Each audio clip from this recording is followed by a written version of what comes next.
Commander Elena Santos stood at the bridge of the ISS Vigilant, her eyes fixed on the holographic display, showing an incoming transmission that would change humanity's fate forever. The message wasn't from Earth. It was an intercepted communication between two alien vessels at the edge of our solar system. "Play it again, Aria," she commanded the ship's eye. The translation matrix hummed to life, converting the alien language into crisp English. Asset ID, Sol 3. Species designation, human. Status, ready for harvest. Estimated market value, 47.3 million galactic credits per genetic template. Unique characteristics, rapid adaptation rate, cognitive flexibility, endurance predator capabilities. Recommended handling, extreme caution. Elena's jaw tightened. After decades of searching the stars for intelligent life, humanity had finally found it, or rather, they had found us. Not as equals, not as potential allies, but as merchandise to be sold to the highest bidder. The Vigilant, Earth's most advanced stealth vessel, had been monitoring the outer solar system when they detected the transmission. What they discovered was beyond their worst nightmares. Earth was listed in a massive catalog of harvestable assets maintained by something called the Galactic Council. "Commander," Lieutenant Kai Chen's voice broke through her thoughts. "We're detecting unusual energy signatures. The barrier is becoming visible." The holographic display shifted, showing a shimming field that encompassed the entire solar system. It had always been there, hidden from conventional sensors, a containment fence keeping humanity corralled while they developed into a more valuable commodity. "Send everything to Earth Command. Priority Alpha," Elena ordered, her voice steady despite the rage building inside her. "And get me Admiral Harrison. He needs to know what we found."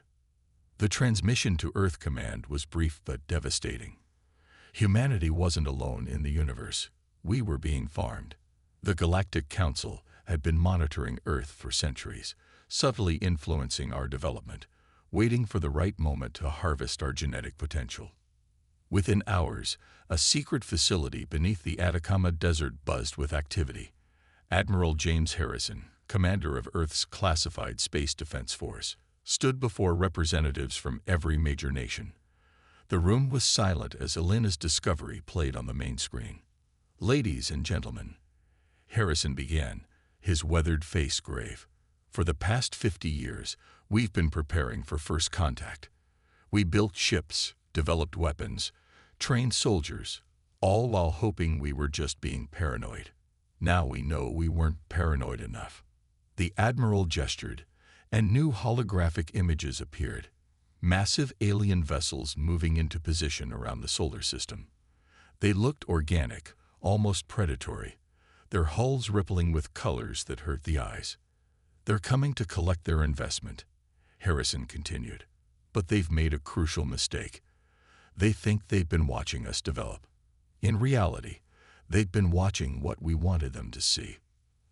The display changed again, showing hidden facilities across Earth and Luna. Secret shipyards building vessels that incorporated technology that shouldn't have been possible for humanity to develop. Weapons that didn't just destroy matter but rewrote the laws of physics themselves. "Project Prometheus," Harrison explained. "While they watched our civilian space program stumble and struggle, we were preparing. Every failure was calculated, every setback carefully staged.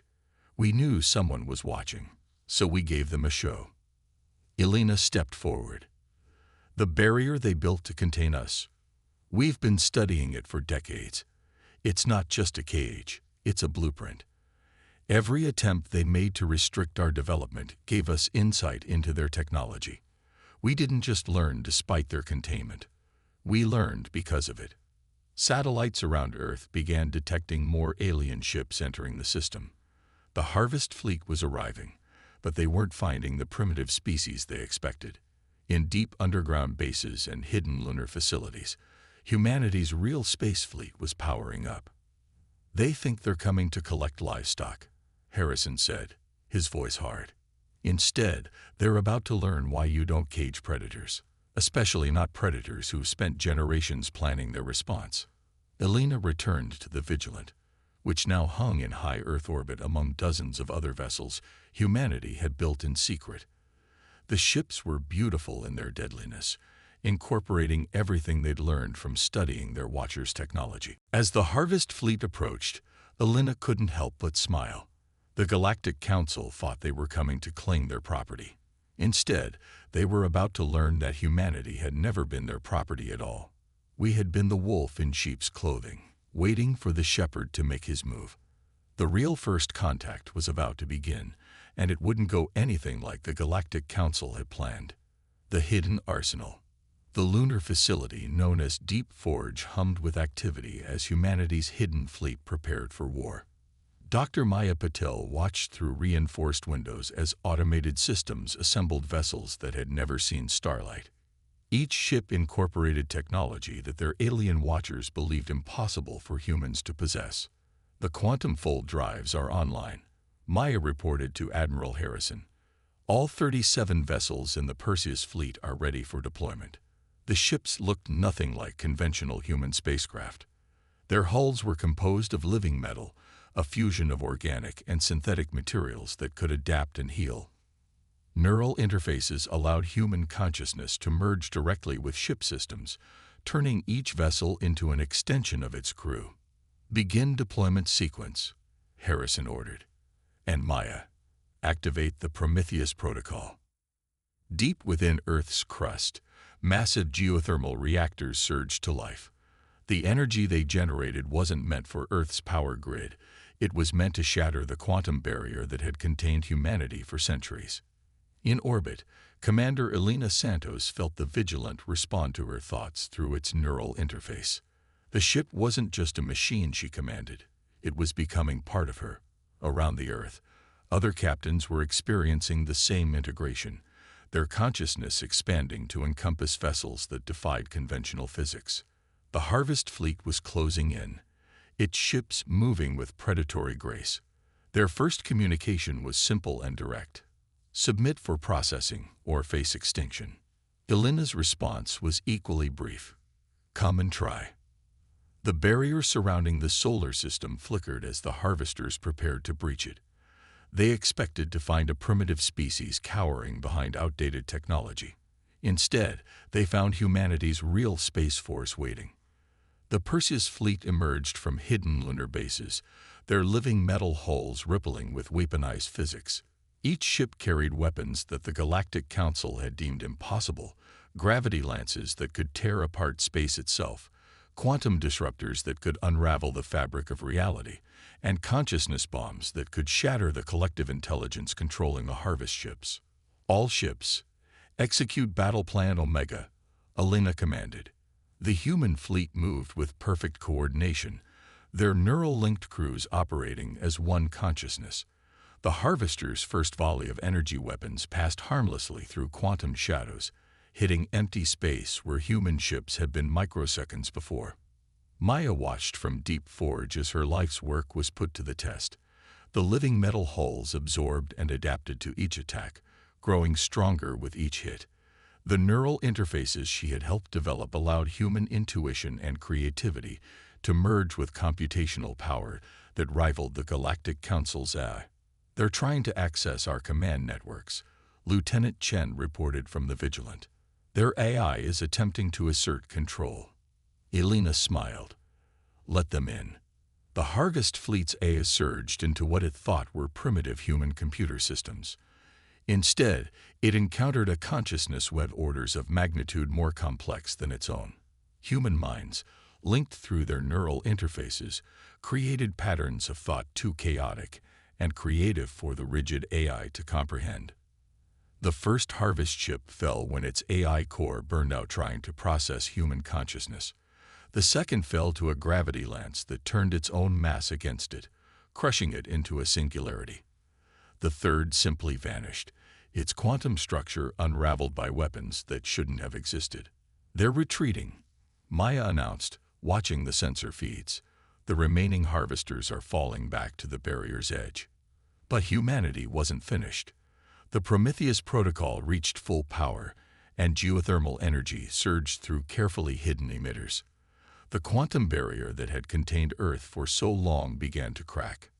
"Send the message," Harrison ordered. Alina's voice carried across space to the retreating Harvest fleet. "Tell your council that humanity is no one's property. We're not your specimens, your resources, or your slaves. We are your reckoning." The barrier shattered like glass, its quantum fragments dissolving into space. The Harvest fleet fled, carrying word back to the Galactic Council that their carefully tended garden world had sprouted thorns. In Deep Forge, Maya watched the sensor readings with satisfaction. "The barrier's gone. We're free." "No," Harrison corrected, looking at the stars that now truly lay within humanity's reach. "We're just getting started." The real war was about to begin, and humanity had only revealed a fraction of its hidden arsenal. Operation Starburst. The Galactic Council's central chamber erupted in chaos as the Harvest fleet's distress signal reached Centauri Prime. High Counselor Vex Thor, his crystalline form pulsing with agitation, watched the footage of humanity's hidden fleet devastating their supposedly superior forces. "Impossible," he rasped. "Their containment was perfect. We monitored every transmission, every launch, every technological advancement." The Council's security chief, Azara, moved forward on her gravitational field. "Clearly, we monitored what they wanted us to see. The humans have been playing a long game." Meanwhile, Earth's forces weren't waiting for the Council's response. Operation Starburst had begun, with the Perseus fleet splitting into smaller battle groups, each targeting different sectors of Council space. Commander Alina Santos led the spearhead aboard the Vigilant. "Status report," she commanded, her consciousness merged with her ship's systems. Lieutenant Chen's thoughts filtered through the neural network. "Multiple Council fleets converging on our position. They're attempting to reform the containment barrier." Alina's battle group had pushed deep into Council territory, their ships living metal hulls adapting to each new weapon used against them. The Council's rigid tactics were no match for human unpredictability, enhanced by neural interfaces. Back on Earth, Dr. Maya Patel had made a breakthrough. "Admiral Harrison, I've decoded their quantum communications network. The Council's entire empire runs on predictable algorithms, and we've just introduced chaos into their equations." Harrison's eyes gleamed. "Upload the decode to all ships. It's time for Phase 2.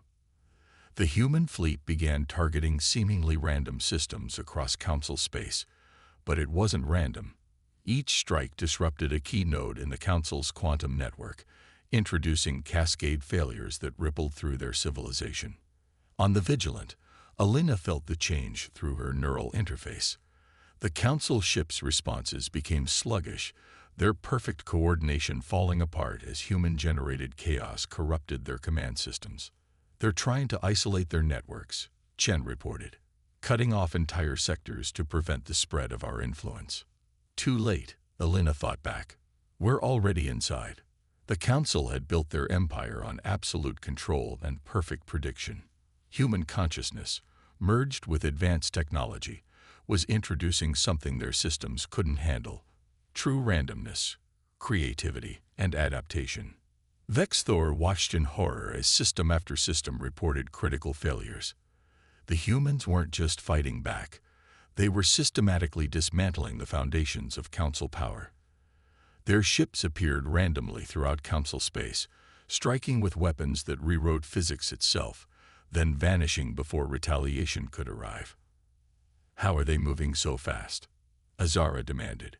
"No species should be able to navigate quantum space with such precision." The answer came from a junior analyst, his form trembling. "They're not navigating it. They're reshaping it. Every weapon they fire changes the underlying structure of space-time. They're not just fighting us. They're changing the rules of reality itself." On the Vigilant, Alina received new orders from Earth Command. Phase 3 authorized. Release the consciousness virus. The weapon was elegant in its simplicity. Using the Council's own quantum network, it introduced human thought patterns into their rigid systems.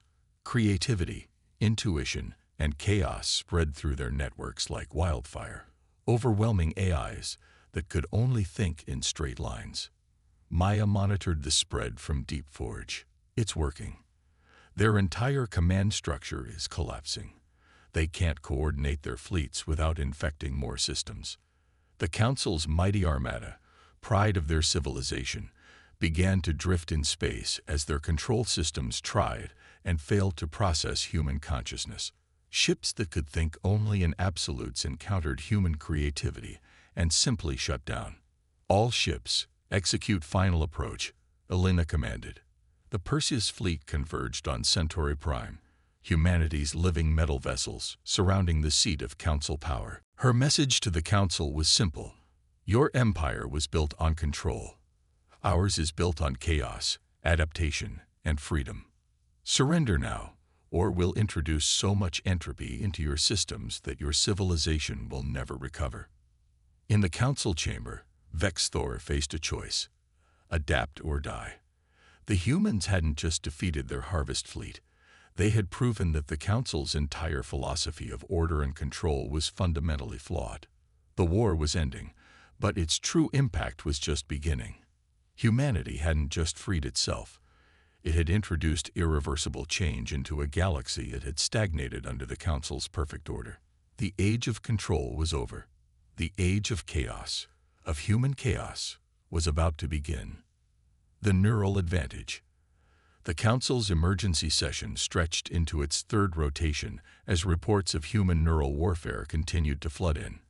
Their perfectly ordered society was unraveling, infected by the chaos of human thought patterns.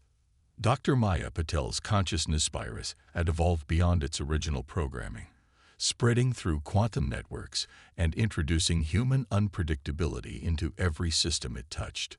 Council worlds that had known only order for millennia were experiencing something new: creativity. They're not just defeating us. Azara reported to the Council, her gravitational field fluctuating with distress. They're changing us. Every system touched by their neural technology is showing signs of spontaneous adaptation. Commander Elena Santos watched through the vigilance sensors as another Council fleet attempted to engage her battle group. Their ships moved with mechanical precision, following battle algorithms refined over thousands of years. But against human neural-linked vessels, precision wasn't enough. They're still trying to predict us. Elena thought through the neural network to her crew.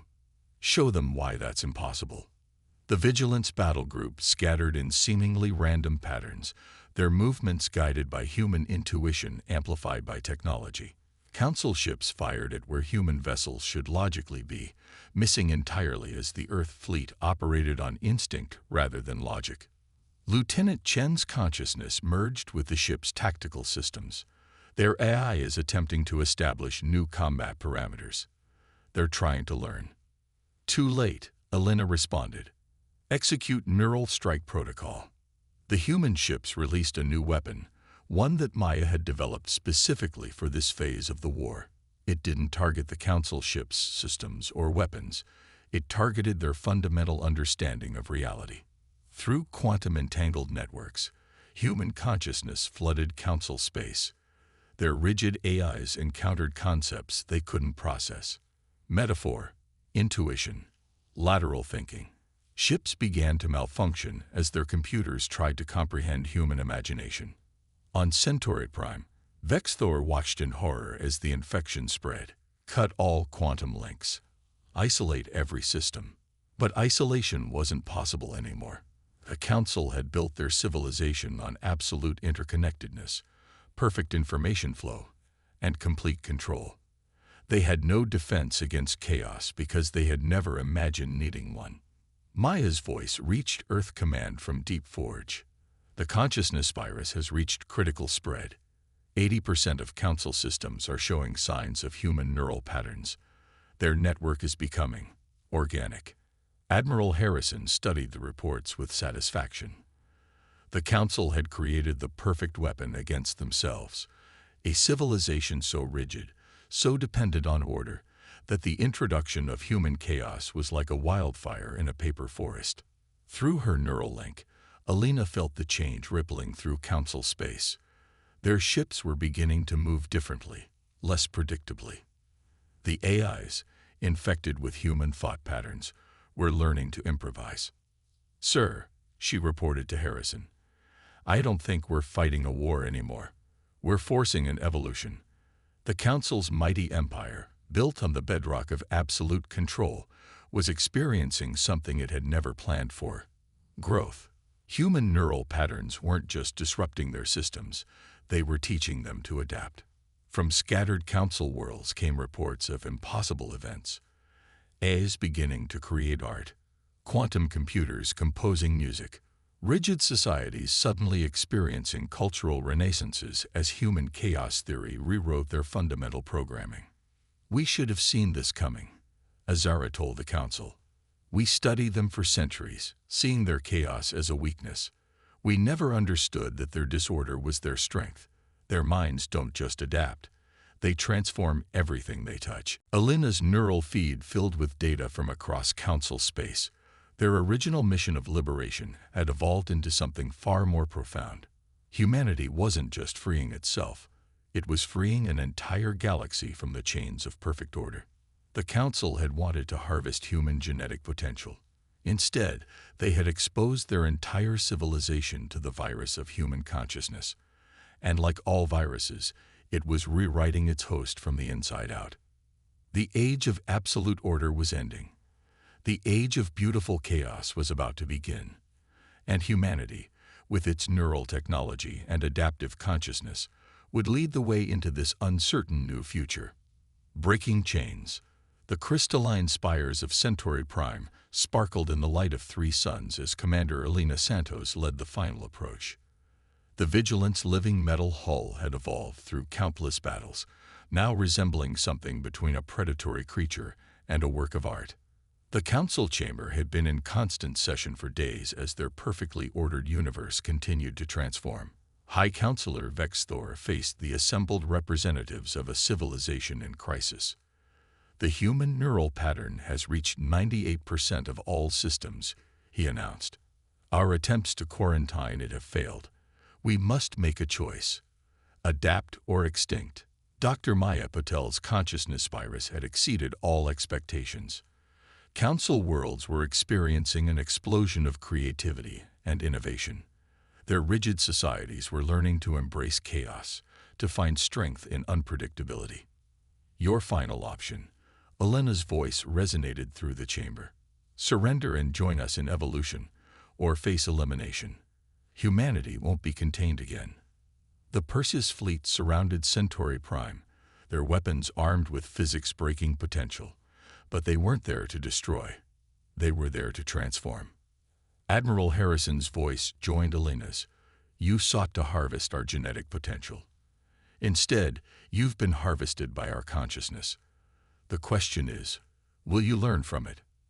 Azara moved forward, her gravitational field now showing patterns of chaos theory.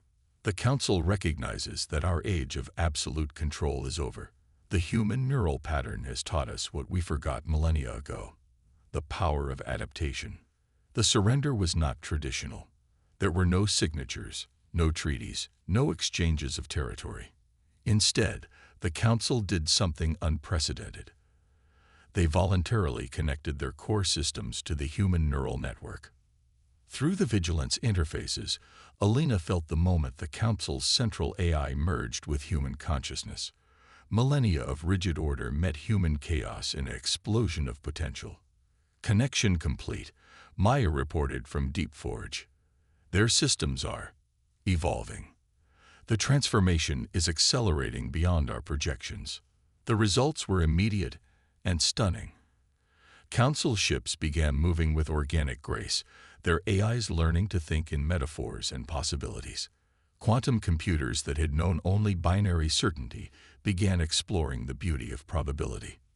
"We understand now," Vexthor announced, his crystalline form showing new impossible patterns.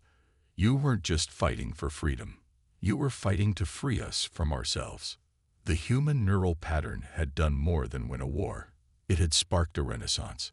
Species that had been locked in stasis under Council control were awakening to new possibilities. Rigid hierarchies were dissolving into dynamic networks of innovation. All ships, stand-down weapons, Alina commanded. The war is over. The revolution has begun. The Perseus fleet's living metal ships settled into orbit around Centauride Prime, no longer as conquerors but as catalysts. Humanity had come to the stars prepared for war, but had achieved something far greater: transformation. Admiral Harrison addressed the Council one final time. You wanted to harvest our potential. Instead, we've given you something more valuable: the ability to find your own potential again. The age of the Galactic Council was over, but not through destruction. Through their confrontation with humanity, they had found a new path, one where order and chaos danced together in endless possibility. Maya's final reports showed the consciousness virus had achieved stability. The galaxy would never return to its former rigid state, but neither would it fall into chaos. Instead, it had found a new balance, one that embraced both structure and spontaneity. As the Vigilant prepared for its return journey to Earth, Alina felt a new kind of connection forming through the neural network. Not the cold, perfect logic of the Council, nor the pure chaos of human thought, but something new, a symphony of order and disorder, playing across the stars. Humanity had broken their chains, but in doing so, they had freed an entire galaxy from bonds it never knew it wore. The harvest had come after all, not of human genetics, but of human imagination, spreading through the cosmos like starfire, igniting possibilities that would burn for millennia to come.